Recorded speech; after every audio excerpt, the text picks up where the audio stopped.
and I feel alright. And time for, as you can see, my divisional playoff round picks. Before we get into the recap and my picks for this week, just to give you a heads up, the game schedule is as followed. On Saturday at 4, the Colts at Kansas City on NBC, home of that little dumb peacock. And then, of course, on Fox, you will hear Buck and Aikman calling the Cowboys at the Rams in Los Angeles. I almost wanted to say Vegas. Then, of course, on Sunday at 1:05 on CBS, it will be the other Los Angeles team taking on the Patriots. And then, of course, the late game, which is also on Fox at 4:40, it would be the Eagles going to the Saints. Let's go over a quick recap. We're going to start with the two games from this past Saturday. The Colts defeated the Texans 21-7. Indianapolis, who started this, may remind you, 1-5, and still managed to make the playoffs, buried the Texans with 276 yards and 21 points in the first half, and that's all they would need, as the Texans would only get one touchdown in the fourth quarter.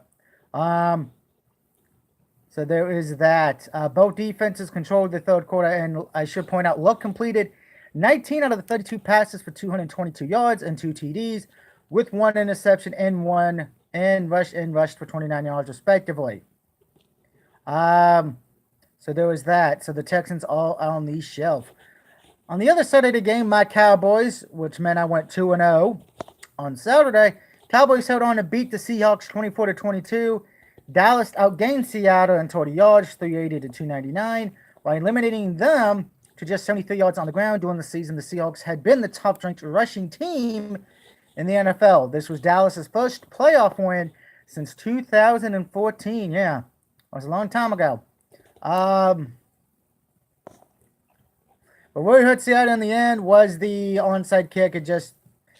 Onside kicks have not been the greatest thing. Dak Prescott did finish the game 22 of 33 for 226 yards and a TD with one pick, but he also rushed for 29 yards and a TD.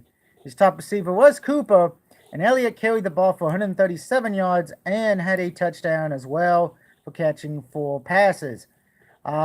Russell Wilson didn't do too bad. Unfortunately, it was not enough time in the game. Speaking of enough time in the game, I did lose both Sunday games. The Chargers beat the Ravens 23-17. Chargers recorded 6 sacks, jumped out to a 23-3 lead, and halted a late Ravens rally, forcing Lamar Jackson to fumble on the final to New England. We're going to talk about the New England game in a minute, because that's actually going to be the ones we got to discuss, because I had a hard time with that pick. And then, of course, with the Eagles and Bears, Eagles won, thanks in large parts to Nick Foles, who threw the game-winning touchdown to Golden Tate with 56 seconds remaining. Bears kicker Cody Parker missed a field goal with 5 seconds left to seal it for the Eagles. The field goal hit both the post and the crossbar before bouncing out, having been tipped by Eagles defensive tackle T. Hester. And I do apologize for mispronouncing any name. So there was that. Now let's get to the this weekend's games. We're going to first talk about the Colts at Kansas City. This game, like I said, is going to be on CBS. Well, no, NBC, excuse me. And it would be called by Al Michaels and Chris Collinsworth. Now, the Chiefs and Colts have met in the a meeting for the can't talk. Let me start again.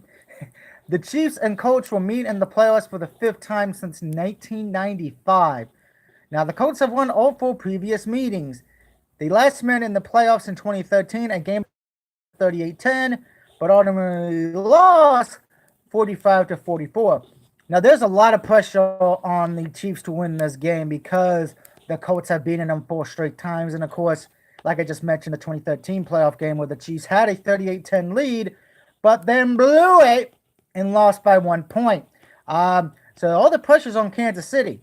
And I do think Kansas City has been the best team in the AFC. The record proves that in the other number 1 seed. But with that being said, I'm going to take the Colts on the road. The Colts have been very impressive. Their defense played very well last week, and they have been one of the most improved teams going in to the playoffs after starting 1-5. Andrew Luck looks like he's back to his old self. What worries me also with Kansas City, they have one of the worst teams on the running game on defense. Plus, we've seen their defense give up so many points. Yes, you have a great offense, but what worries me the most is that defense. Your defense has to step up for you. It's kind of like what I said with Baltimore. I trust the Baltimore defense, just not the offense. This time it's reversed. I trust Kansas City's offense. I just don't trust Kansas City's defense. So I'm taking the Colts on the road. The other side of the game, of course, we know I'm picking. It is the Cowboys taking on the Rams. We know I'm taking my Cowboys, so I should just point this out. This is the record ninth playoff meeting between the Cowboys and the Rams. And it is their first playoff meeting since 1985. Now, they have split the other 8 remainings with 4 each. And just to give you a quick recap, on the 85-86 season, who won that game? The Rams won that game, beating Dallas 22-0. That was back when you only really had 5 teams in the playoffs at the time, not the way it is now, 6. I should point that out. But we know I'm taking Dallas. Now we're going to talk about the 2 Sunday games, which are very interesting to me. Chargers at the Patriots. Now, here's the thing.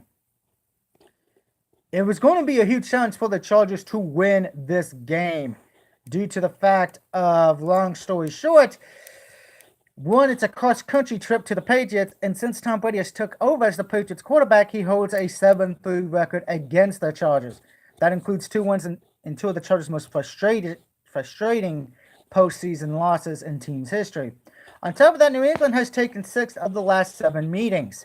But back in 2008, 9 years ago, the Chargers got 1 win on New England. But here's the problem with that. Yes, I know they can beat them. I like to point out, the last time the Chargers beat the Patriots was when Matt Castle was quarterback due to Tom Brady being out injured for the year with his injury. So I would just like to keep that in mind. Now, the good news is that they have handed the Patriots a loss of that magnitude before. The bad news is that the Chargers haven't beat Brady since 2005. On that day, the Bolts went into Foxborough and pounded the Patriots 41-17. But the quarterback who did that was Drew Brees at the time. In other words, the next time Rivers beats Brady in a head-to-head matchup, it would be for the first time. Philip Rivers has never beaten Tom Brady. With that being said, I am going to take the upset, and I'm going to take the Patriots to lose the game and the Chargers to move on. I think the Chargers, this is the right moment. A lot of people would agree with me. The Patriots have not looked the greatest this year. Yes, they are a proven track record. They are proven to be a better team. But with that being said, I don't trust the Patriots the way they've been offensively. The Patriots are going to have to play lights out football for me to have a chance. But I'm taking the Chargers here. I know it's kind of what I'm taking the 2 road teams in the AFC. So if it goes right, it would be, I believe it would be the Chargers at the Colts, I believe. I actually have to go back and look at that real quick. Who is the 6th seed on that one? Thank God for computers, right? It would actually be the Chargers at Indianapolis. So interesting there. Now, let's talk about the other Sunday game. It is the Eagles, the defending, reigning Super Bowl champions, going up against when the Saints go marching in. And just to give a quick four-po-po, the Eagles are looking forward to the NFC Divisional playoff game Sunday in New Orleans. The Saints embarrassed the Eagles, beating the Birds 48-7 in Week 11 not too long ago. Now, the Eagles, who have improved greatly since that contest, are looking for revenge. It was the worst loss ever by a defending Super Bowl champion. So, about the game. Now, many of the Eagles do have revenge on their mind, as they thought the Saints did run up the scoreboard in their first meeting, including left tackle Jackson Peters. We didn't play well at all. Peterson was said, as reported by Zach Orr at NJ.com. They ran up the score. We wanted them again. We got them again. This time, hey, we're coming. It's definitely not going to be the same outcome. Now, a different team for the Eagles. The Eagles have won 6 of the 7 since the loss to the Saints, including the wild card win last week at Chicago. The only other loss was in overtime to my Cowboys. Quarterback Nick Foles, the hero of last year's Super Bowl win, is undefeated since taking over getting trounced by the Saints November 18th. The teams have played 8 common opponents. The Eagles were 6-5 against those teams, while the Saints were 8-3. The Eagles were 2-0 against both the Giants and Redskins, while the Saints also beat each of those teams. The Saints went 1-1 against Tampa and Carolina. They lost to both. The Cowboys beat the Saints and they beat the Eagles twice. Both teams beat Atlanta, the Saints beating them twice, and the Eagles lost to Minnesota and the Saints beat the Vikings. An outcome that helped the Eagles squeak by Minnesota for a playoff berth. Now, as for playoff history, the Eagles are 1-2 against previous playoff games versus the Saints. The 3 games were decided by a total of 4 points, just like the 4 horsemen, baby. Woo! How to get that in? The last time the teams met in the postseason, the Saints beat the Eagles 26-24 in a wild card game, January 4, 2014. That was an Eagles team coached by Chip Kelly and quarterbacked by Foles. The other 2 times the teams played in the playoffs are both at the Superdome. The Saints won 27-24 in a divisional game, 2007, and the Buds beat the Saints 2019 in a wild card game, January 3rd, 1993. I was a little baby at that point, not that old yet. But that being said, when the Saints go marching in, they're gonna dethrone the Super Bowl champions, and they're guaranteed a new champion this year. I'm taking the Saints. Saints have looked, in the words of The Miz, awesome this year. So as a quick recap, I got the Colts, my Cowboys, the Chargers, and the New Orleans Saints getting a W this week. Let me know what you think of my playoff picks. Do you agree or disagree? Enjoy the games, and hey, don't forget, the Resident Evil 2 demo is out right now. I'm downloading it. Maybe I'll upload a clip of it next week. Have a good night, everybody.